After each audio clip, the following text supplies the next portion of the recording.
Hello friends and welcome back developers to Coding Wala Shree. In last two videos, we explored abstract classes and interfaces in great details. Haven't you watched these videos yet? No problem. Links are in the description as well as they are appearing at top of this video. So please go through it to understand interfaces and abstract classes in great detail. In this video, as the title suggests, we will cover 8 key differences between abstract classes and interfaces. So let's jump to the code editor and start. The code you can see, we have written it in previous two videos. Let's go through it and understand the differences. You can find the link of this code to the GitHub code repo in the description, from which you can clone the code or download the code and work on it. Let's start with the differences. So the first difference is about method implementation.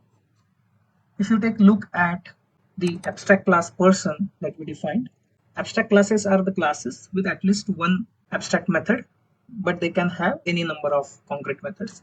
They start with abstract keyword. These things we have already seen. And interfaces, on the other hand, start with interface keyword, and all the methods in the interfaces are by default abstract, like start work and stop work.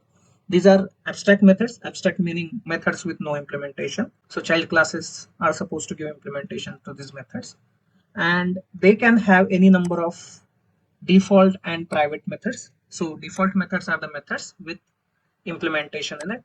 So Java 8 onwards, you can define default methods in the interfaces. There are static methods as well. So static methods are the methods with implementation. The only difference with default methods is the static methods start with static keyword and they are accessed using the interface name directly. So they are called in the static context, in other words, right? I have provided comments on the top of the methods and I have highlighted the important points as well, so you can see in the code. The second point is about member variables or fields or instance variables. So abstract classes can have instance variables or fields or member variables with any modifier. I have provided private, but you can have public or protected access modifier here. On the other hand, in interfaces, you cannot provide fields or member variables. However, interfaces can have final static fields which are constants. So by default, any variable that you declare inside a interface is static and final. Final meaning it is a way in Java to create a constant. So you can see that static is grayed out here so that you can also remove static, right? Remove static modifier. Modifier static is redundant for interface field. That's what the editor is suggesting us. So let's create another variable, let's say C, and if I don't initialize it, so it will be acted as a field and that is not allowed in interface. That's what we saw, right? Variable C might not have been initialized. As soon as you initialize it to something 30, for example, it is allowed because by default will act as a static field and it will be a final. So here, if I write name of the interface, and you can see that because these are static variables and static methods, these are accessible with the interface name. So this proves the point that the fields or the variables that you declare in the interface are by default static and needs to be initialized so that they are final. The third point is about multiple inheritance. What is multiple inheritance? Multiple inheritance is nothing but a single child is having more than one parent, that is multiple parents. So abstract classes or your normal classes, being classes, cannot extend from more than one class. For example, take a look at employee class that we have already written in the previous video. It extends from a single class. Let's try to extend from one more class and it should give an error. You will see this demonstration.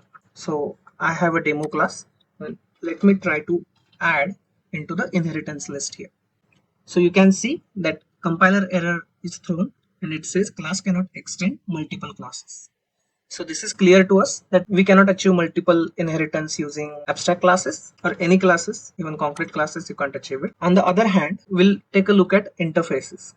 So if we go to worker class, it is basically implementing from multiple interfaces. So two interfaces, you can have multiple interfaces as well. So in Java, you can achieve multiple inheritance using interfaces. And why is it so? Because interfaces primarily represent contracts. So they just represent the methods your classes should define. So that is the primary purpose of interfaces, and that's why it is allowed in Java that we can have multiple interfaces as parent to a particular class. The next point is about constructors. So interfaces cannot have constructors. So if I try to add constructor over here, for example, workable, so you can see that not allowed in interface. So constructor is not allowed in interface, and the solution it suggests is remove the constructor, right? So we have seen that in interfaces you cannot basically provide constructor. On the other hand, abstract class, we can define constructors. So for example, in person is an abstract class, and we have this argument constructor. You can have default constructor as well. So you can specify any number of constructors in abstract class. So the point number 5 is inheritance type. As we already saw, abstract class, being a class, supports a single inheritance from a class. However, interfaces supports multiple inheritance by allowing a class to implement multiple interfaces. The point number 6 is access modifiers for the methods. So in abstract classes, you can provide any access modifiers to your methods. You can have public methods, you can have private methods or protected methods.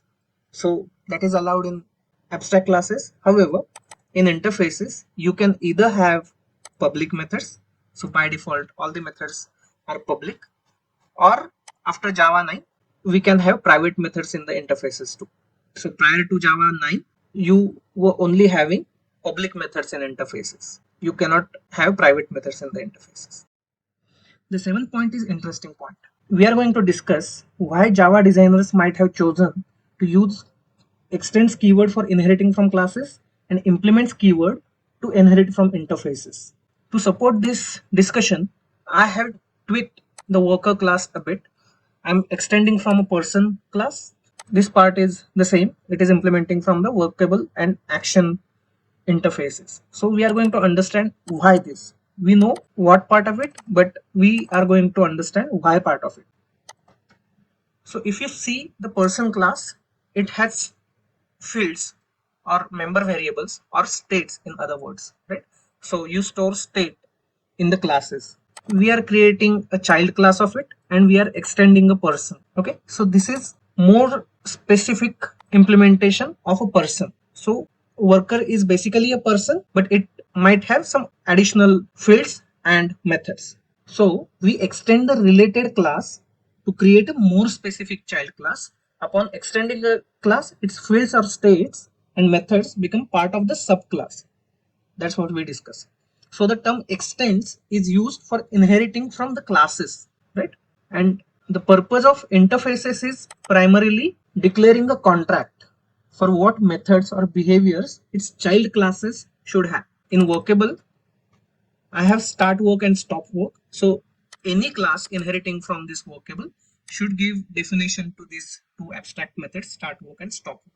So this is a contract basically, and any class that is implementing from this particular contract should give implementation of start work and stop work, which we have given over here, right? So whenever you are implementing an interface, your child class is actually implementing methods or contracts given by the interface.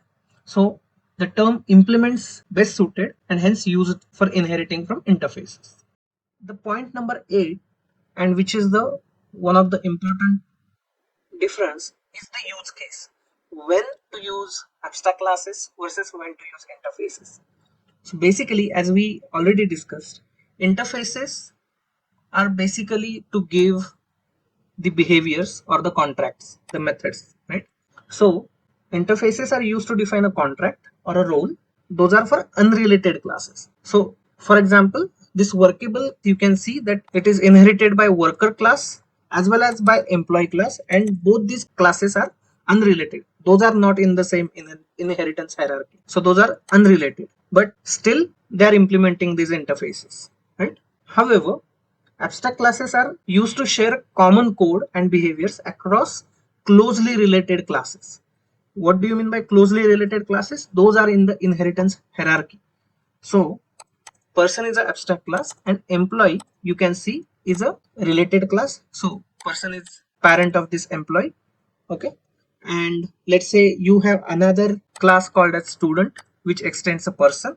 So in person, what I have is all the common properties or all the common methods required for my child classes. Those are student and employee, or any other future classes which will extend from person will have these members inherited. So in a nutshell, abstract classes are used when you want to share a common code and behavior across closely related classes. So that's all about major differences of abstract classes and interfaces. So in case you haven't seen my previous videos, I would request you to go through the videos and go through the code base which I have pushed in my GitHub repository. You can clone or fork the particular repo, download the code and work on it.